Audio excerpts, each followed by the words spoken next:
దేవా విషయంలో ఇంకా అందరూ అయితే అందరిని ఒప్పించి తను మిథునని భారీగా చేసుకోవాలని చెప్పని అనుకుంటే, కానీ మొత్తం రివర్సు.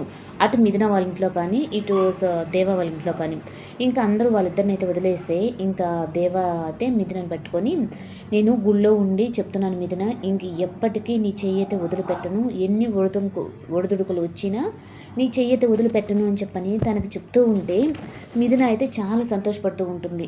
ఇంకా మనిద్దరు జీవితం మొదలు పెడదాము అని చెప్పనని.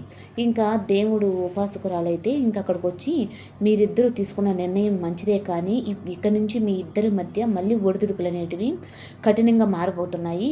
మీరు ఏసే అడుగు ప్రతిదీ ఆలోచించి ఆచితూచి ఎయ్యాలి అని చెప్పనంటే, ఇంక సంతోషంగా ఉందాము అనుకునే సమయానికి ఏంటి ఈ అమ్మవారు ఇలా చెప్తున్నారు అని చెప్పి మిథున ఆలోచిస్తుంది. ఇంక దేవా కూడా అయితే ఎన్ని ఒడిదుడుకులొచ్చినా మిథున చెయ్యైతే వదలనమ్మా అని చెప్పానంటే, మీ ఇద్దరి సంకల్పమే మిమ్మల్నిద్దరిని మీ జీవితాన్ని ముందుకు నడిపిస్తుంది అని చెప్పనని ఇంక తనైతే చెప్తుంది. ఇంకా అలా చెప్పిన తర్వాత నుంచి మిథునకైతే మాత్రం కాస్త ఎటు సైడ్ నుంచి నాకు ఒడిదుడుకులొస్తాయి.